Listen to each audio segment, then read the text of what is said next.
Hey everybody, Karen here. Welcome back to Unpinned Creative. Today I'm going to do a wee bit of a different video with you. I'm going to share with you how I make my texture paste and also my clear gesso. So for the texture paste,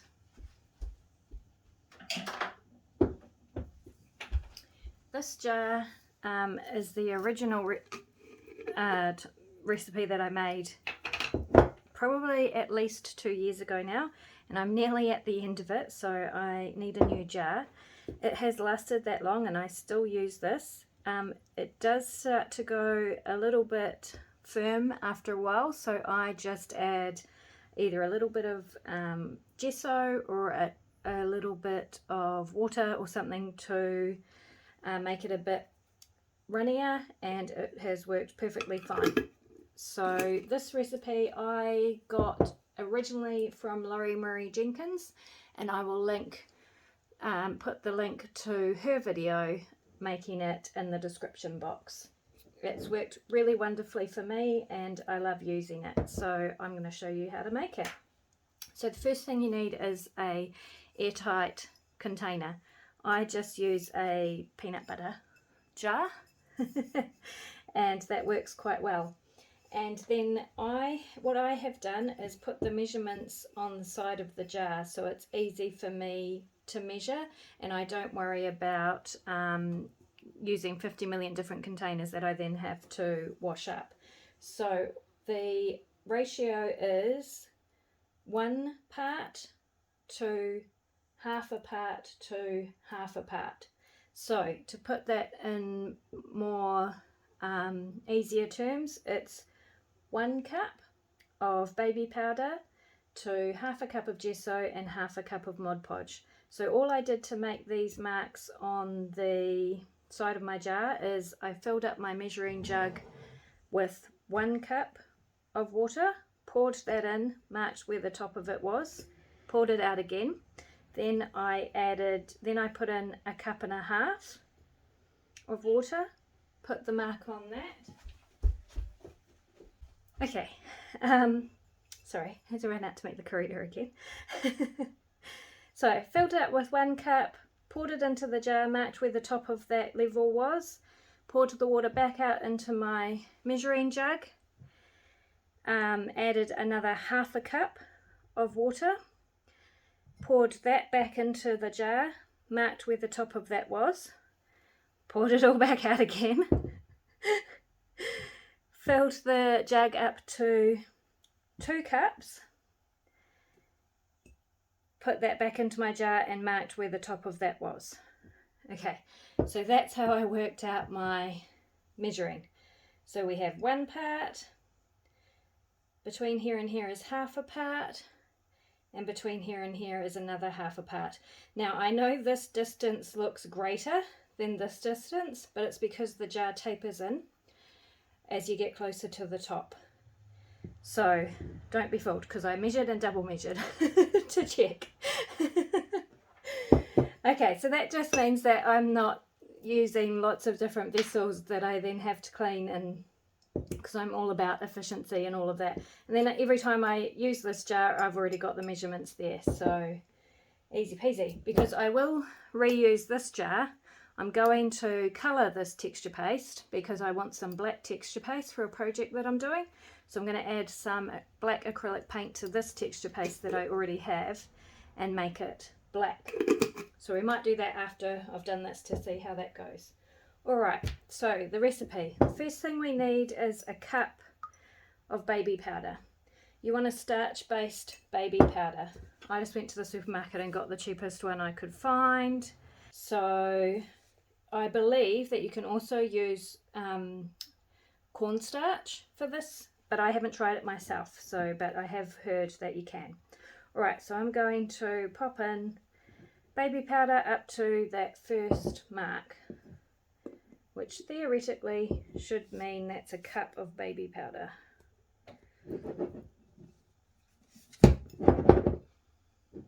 Or thereabouts. Yep. Alright, and then we want 1/2 cup of gesso. So I'm going to pour in gesso until the level reaches this mark here. Am I going to pour it in? Probably not. I'm probably going to scoop it in.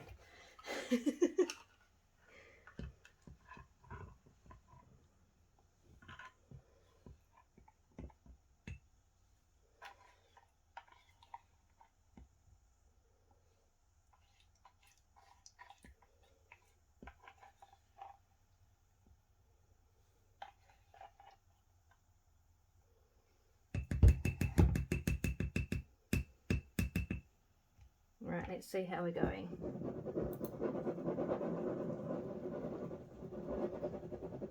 Leave it all out. Should have put my glasses on. I need some more.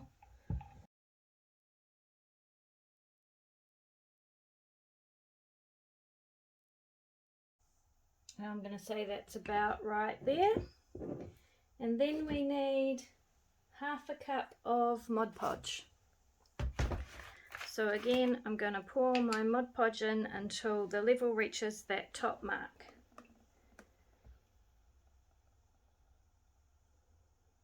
Which will be about there, I reckon. So that was just the perfect amount for this size of jar. And just a tip, you want a jar with a fairly wide mouth, because so that you can get your spatula or whatever you're using to get your texture paste out with it. And now we just stir and keep on stirring. Now I understand this is not a very scientific way of measuring, and it's probably not entirely accurate, but with these sorts of things you kind of get a feel for the kind of texture that you want your paste to be. And so if it's a bit too thick for me, I will just add some more Mod Podge or gesso. If it's too runny, I'll add a bit more cornstarch, you know, till I get the texture that I want. And the trick with this is you've got to keep stirring.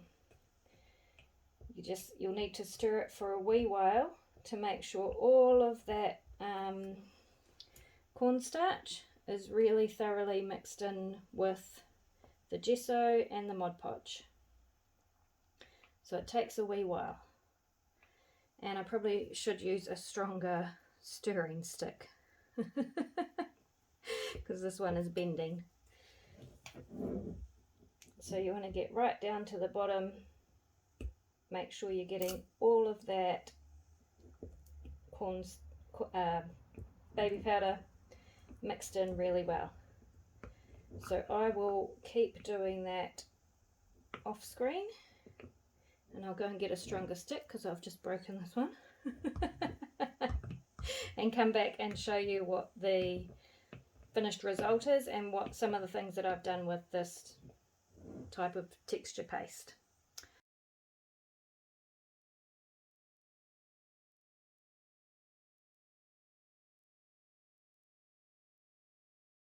Alrighty, that is looking pretty good. I can probably stir it a wee bit more, but I'm not going to worry about it for now. So let me just show you. I'll grab my palette knife. Alright, so palette knife and just a stencil.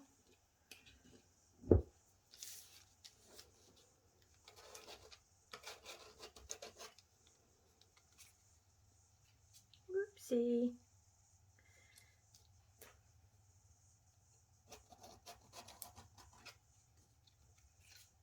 There. Apart from my bad stenciling, you can see that works quite well. Now I'd probably add a wee bit more cornstarch to this to make it a little bit thicker, but this is really good for going through stencils and it dries pretty quickly. I'll show you some of the things that I actually use texture paste for. So on this journal I used it to make the snow, and then I painted the snow with iridescent medium over the top, which is why it's a bit shinier, but I used it for doing that. On this journal, I used it for the base of the snow and also for stenciling the footprints. They have since been covered with Mod Podge, so again, they're shiny. Let me see if I can show you another example.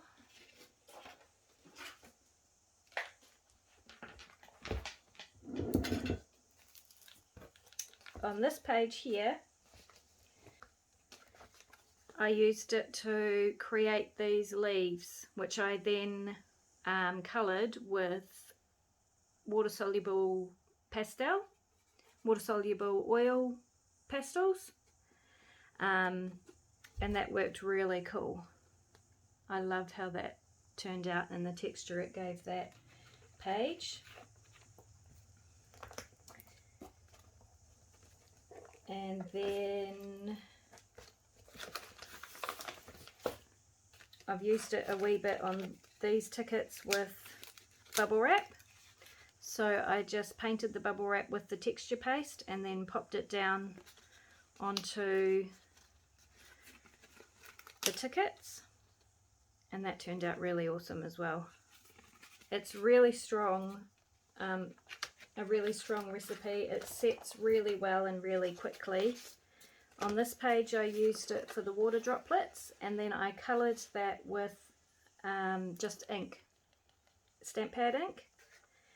So that also worked really, really well. So you can colour it with basically anything. And it's strong and it doesn't crack, which is, yeah, really cool.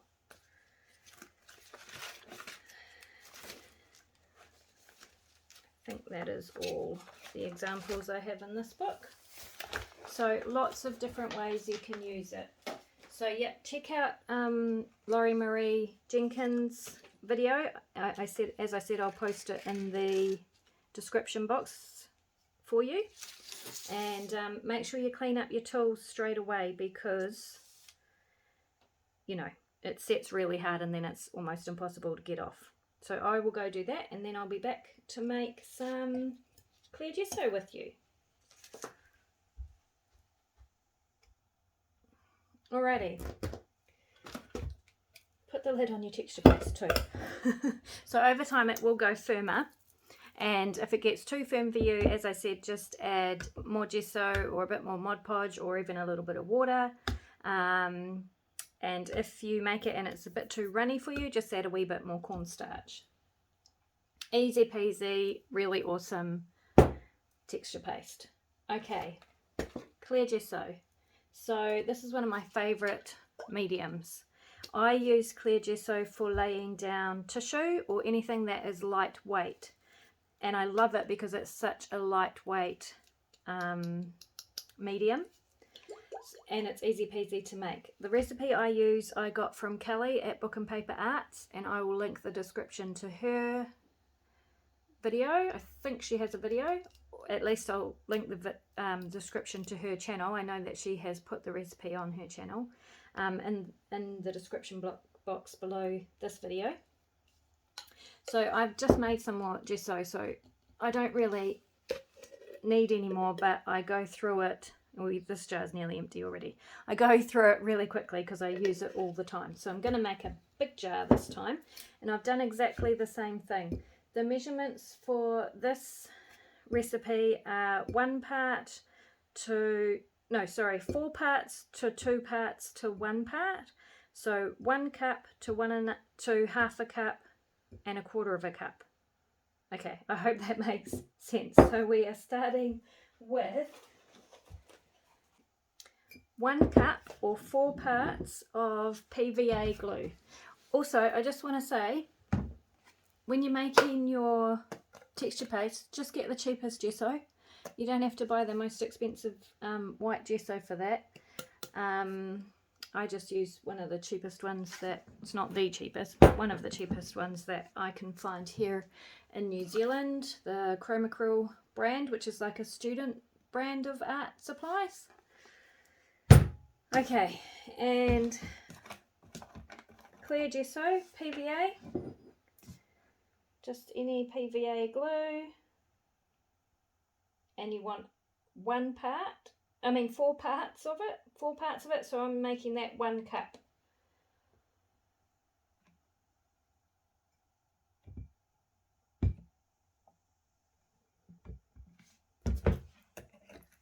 One cup of PVA.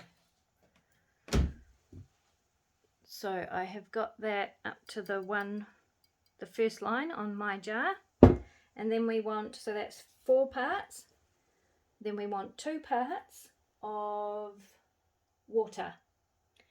So 1 cup to half a cup of water. 1 cup of PVA, half a cup of water.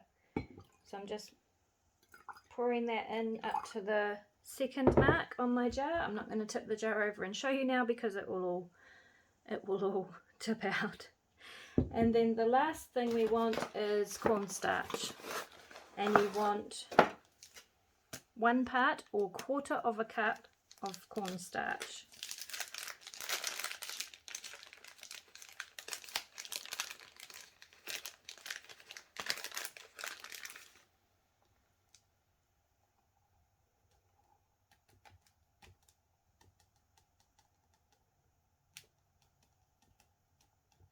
So tipping that in until it reaches the mark on my jar.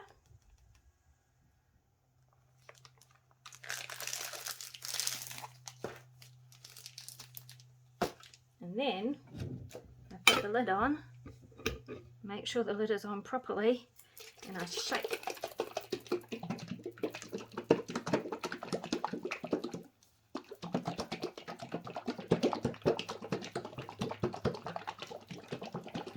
You could stir, you don't have to shake. I just like the sound.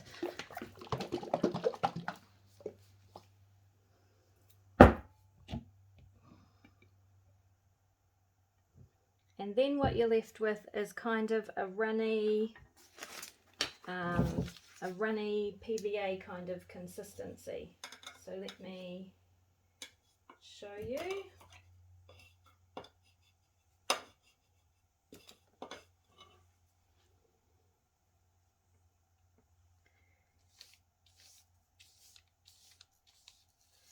And when that dries, it will be completely clear, and it gives the surface of whatever you're putting it onto a bit of grit. So for example, one of the other things that I use my clear gesso for is taking the shine off of images. I'll show you a couple of images where I've done that.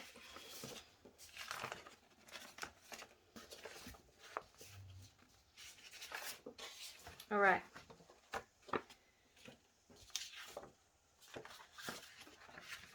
So this image here, I have put a layer of clear gesso on, and it is no longer shiny. The image is a very glossy photographic magazine.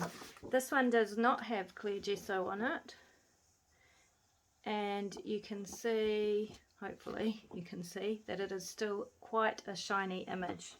So this one does have clear gesso on it, no shine. This one does not, and you can see that it has shine. This one does not either. So hopefully, it's a bit hard to show you on camera, but hopefully you can see that that is a very glossy image, and these ones are now matte. So that is my favourite thing for using clear gesso for. Here's another example. This one has clear gesso on it, and this one does not. Let me see if I can show you.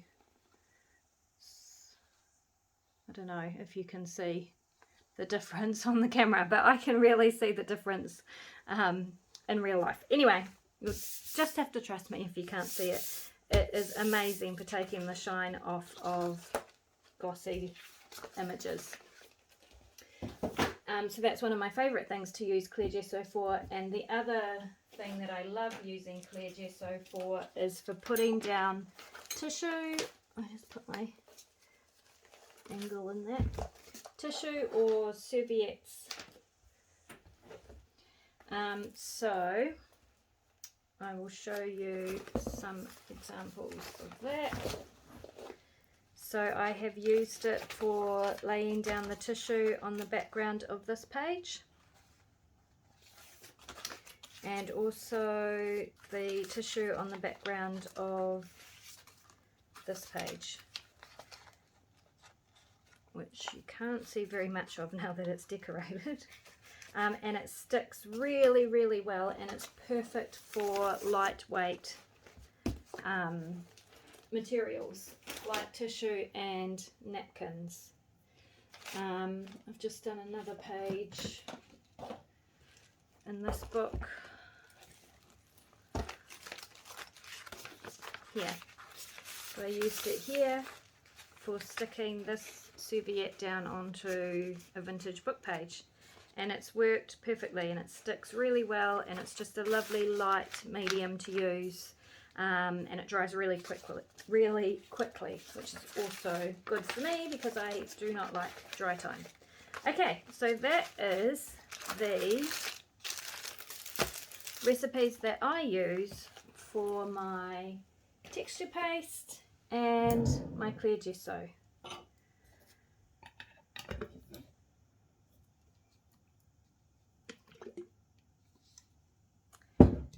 So let me show you an image of the recipes so you can write it down if you want to.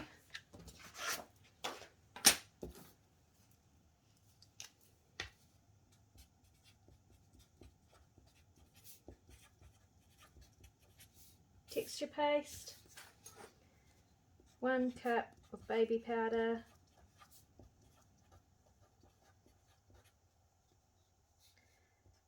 half a cup of gesso, half a cup of Mod Podge,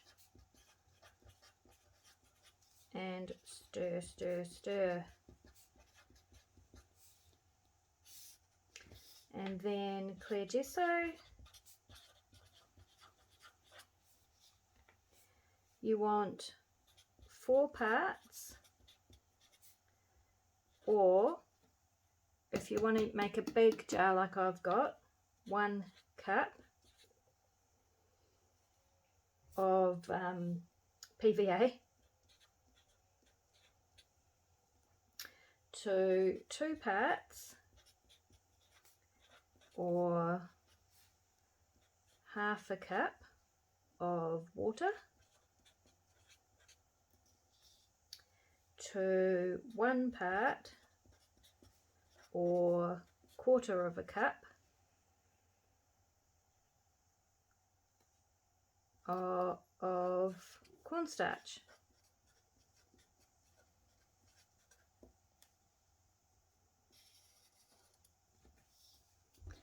So there we go. Those are the recipes that I use for 2 of the mediums that I use just about every day in my creating. So thank you so much for joining me. I hope you'll join me again, and I might do some creating with these beautiful mediums, and let me know what you think. Let me know if you've tried out these recipes and how they work for you, and any modifications you might have made, because a big part of creating art and junk journaling and that sort of thing is experimentation. And often what works for one person, particularly with mediums like this, the weather can have an effect. So depending on what part of the world you live in and the humidity there, or non-humidity, or you know, all the rain or no rain, it can affect how these mediums work and dry and that sort of thing. So I'd love to know what your experiences are if you've made your own mediums like this. Just let me know in the comments. Alrighty, have a great day everyone, and I'll see you in the next one.